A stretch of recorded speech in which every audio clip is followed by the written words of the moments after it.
All right. Welcome. First of all, good afternoon, welcome, and thank you for attending our Quality Circle report out. My name is Ricardo Garcia, VCI Team Leader, along with Xavier Muniz, VCI Group Leader and Advisor.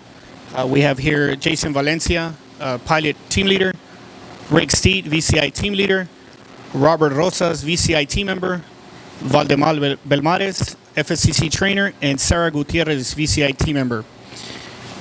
And we are the VCI Safety Team. Our theme is lead time reduction. So our safety commitment is to ensure our team members always follow in-house driving standards. All right, let's get started. Step one is clarify the problem. Background is PVM equipment implemented during the 2018 winter shutdown caused VP processing lead time to increase by 30 seconds. Ultimate goal is to reduce lead time. By reducing lead time in VP processing, will decrease runtime by 5 minutes per day, improving overall efficiency. The ideal condition is 19.5 minute lead time. Our current condition is 20-minute lead time. Our gap is 0.5 lead time. Clarifying the problem, here it's just a little bit of background on PVM. So PVM stands for Panoramic View Monitor. At this time, only Tacomas offer this option. On the picture on the left-hand side is before PVM. Before PVM, driver would drive off a final line onto wheel chock and toe upper, scan, and proceed with process. On the right-hand side picture, after PVM equipment, now team member drives off final line and drives onto the platform, PVM platform, using the guide rollers. Once on there, we don't change anything, we still scan, but if the vehicle is equipped with a PVM, then we use an OBD connector to do PVM diagnostics. And at this point, I'll pass it on to Jason for step two. All right, step two, breaking down the problem. Lead time in VP prior to PVM install was 19.5 minutes. PVM install increased lead time by 30 seconds. So breaking it down, we looked at our processes, cells, shower, emissions, roll had no changes, but VCI did have an impact due to PVM install. So then we broke it down through our process evaluation, toe spec, toe adjust, headlamp, toe upper had no changes, but once again, line off was affected by PVM install. Breaking it down a little bit further, we looked at our platform staging, which did have 8 seconds added. Our scanning had no change, and our advanced time added 10 seconds. Our PVM elements, platform staging, vehicle scan, vehicle advance. Our vehicle advance was our point of occurrence. Palm statement, 10 seconds of wait time. At PVM, vehicle advance is adding to overall lead time in BP.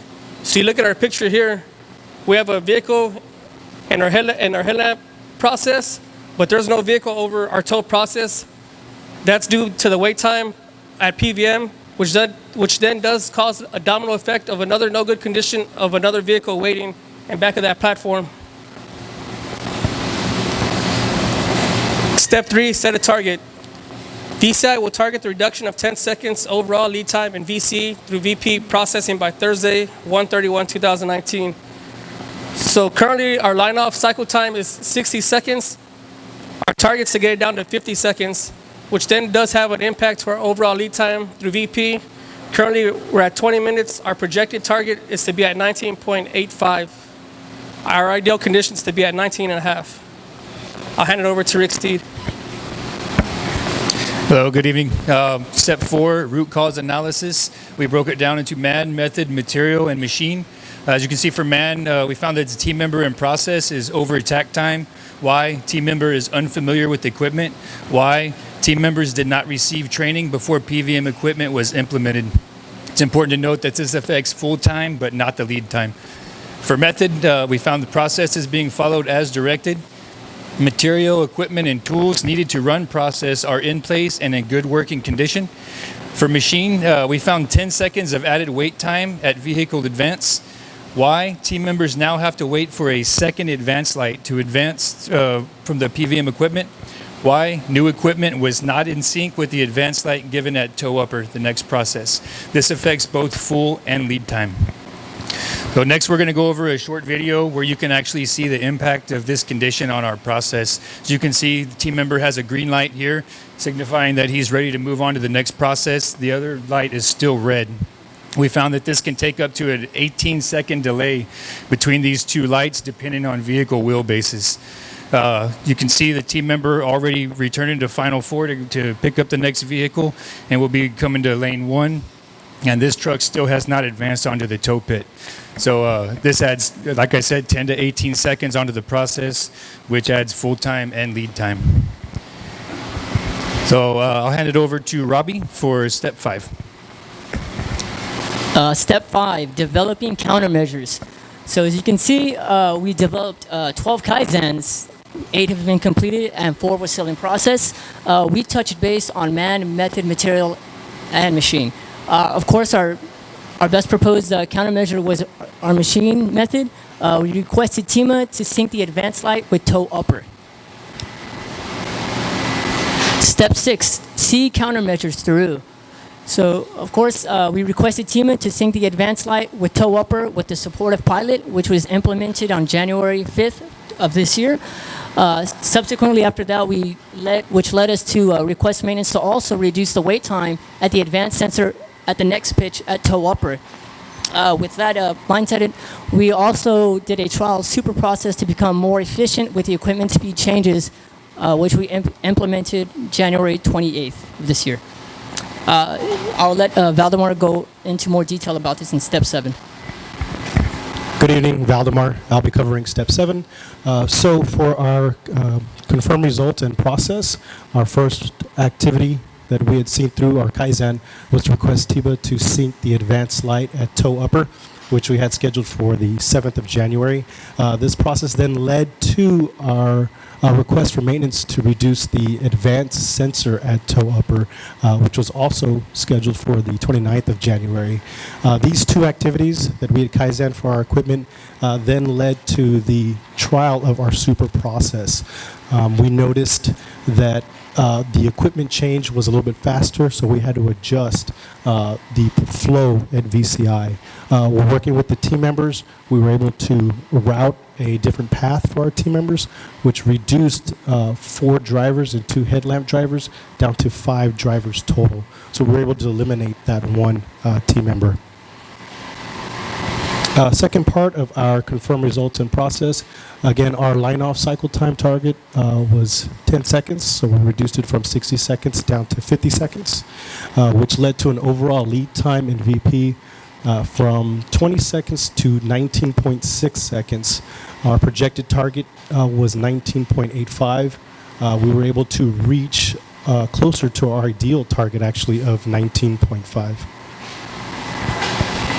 For our countermeasures through, which is our third part of our confirm results and process, for productivity, we had 2,520 seconds of process time saved per shift. We had a vehicle throughput increase of 23.3 vehicles per shift. We had overtime reduction of 12 minutes per shift, a reduction of 5.4 man hours per shift for overtime, a reduction of 24 man hours of overtime per week for both shifts. For cost, we had $194.40 saved per shift, which equals to 27 team members, or $36 per hour at 8.2 hours.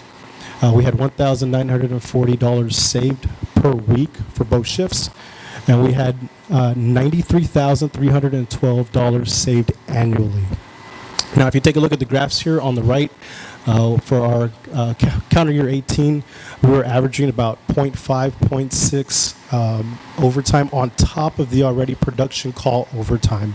We were able to reduce that down in November and December to about a 0.2, and then it kind of stayed steady at that point. For calendar year 19, we were able to bring that to 0. So what that means is when overtime was stopped, we were able to stop as well. For the months of March and July, we were actually able to stop before the overtime production call, which means that we were able to have our team leaders and team members stage roughly about 5 or 6 vehicles for the next shift for their TPM process. And this is a quick video that showed that our lights were synced up perfectly. Now I'm going to hand over the microphone to Sarah. Good evening, everybody. We are to our last step of the QCC, was to standardize the successful process. We reviewed proposed process with both shifts for full consensus March 1st of 2019, updated our standardized work to reflect the changes for the super process. We trained all VCI team members on the new process sequence by April 5th of 2019, and here we have our supporting documents. This is our VCI QCC reflections. We witnessed direct impact for more flexibility for CEU and XOT, work-life balance improvement, and higher morale. The VCI team building dinner increased by 60% in attendance in 2018. So that allowed me to spend more time with my daughter. So thank you for that. I'm going to pass it back to Val for his reflections. Back again. So I personally found it a struggle picking up my children on time, but now it's a lot easier. I'm able to get to them before everyone's gone. So here's Ricardo. So here for the reflection, even though we met our KPI targets, we increased productivity and we reduced cost, our biggest impact was to our team members. In my case, the work-life balance improvement. As you can see down there, I'm here. My son plays a lot of baseball, and I was able to attend more of the practices and actually made it to a championship state title. That goes for the group leaders as well. Xavier's up here and Valdez down there. Valdez was able to make his daughter's dance recital. Xavier, XOT, being a group leader, he has to stay a little bit longer than the rest of us, but still with XOT, you can see him wearing the Toyota shirt still, but still being able to make his daughter's graduation. So big impact on every single team member as a whole. And that concludes our Quality Circle report out. Any questions?